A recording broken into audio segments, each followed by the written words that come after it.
This year we started with high expectations for George Russell. The Mercedes car development was a good story, and we expected that car would come out on top, and this has actually proven to be the case. But few people realistically expected that it was going to be Kimi Antonelli and not Russell to be the top Mercedes driver this year at the halfway point of the season.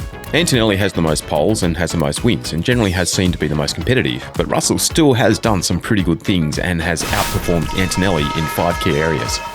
First up, let's look at the sprint races. If we had a championship table just for the sprints, then Russell and Norris would be co-leaders on 26 points. Leclerc and Antonelli would both be on 21, with Hamilton 5th on 18. On head-to-head in sprint races now, Russell is leading 3-1. Right, second, there's been 15 qualifyings if we include all the sprints this year, and Russell is equal with Antonelli on 6 apiece.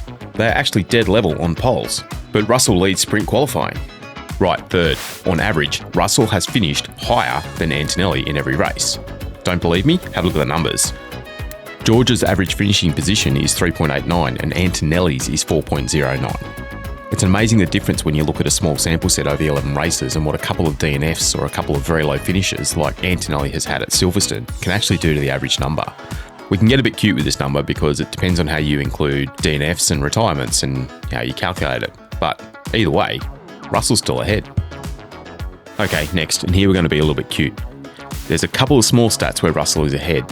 If you have a look at the net places gained after lap 1, and this excludes the races where either of them retired from, but Russell's made up 10 and Antonelli's only made up 5. Now a lot of that for Russell came in Hungary when he didn't start very well and fell way back in the field, and we haven't included the sprint calculations in this one either.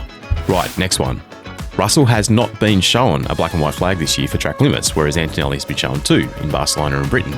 And there's another quirky stat which I really like, which is that Russell has had 22.1% of his laps have been clean and within half a second of his own best, whereas Antonelli has only done this on 18.4% of the time.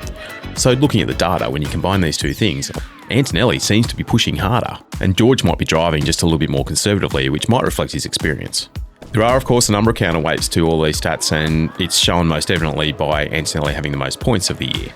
Antonelli is on average achieving 14.6 points per start, whereas Russell is achieving 10.67, and across the 12 sessions where both have finished cleanly, it's still Antonelli 169 points to Russell's 142.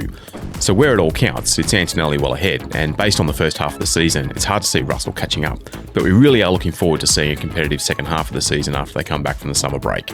Can't wait for Zandvoort this weekend. We've got another video, here's the link. Have a look at that one, and that'll tell you a little bit about Zandvoort and a bit of its history.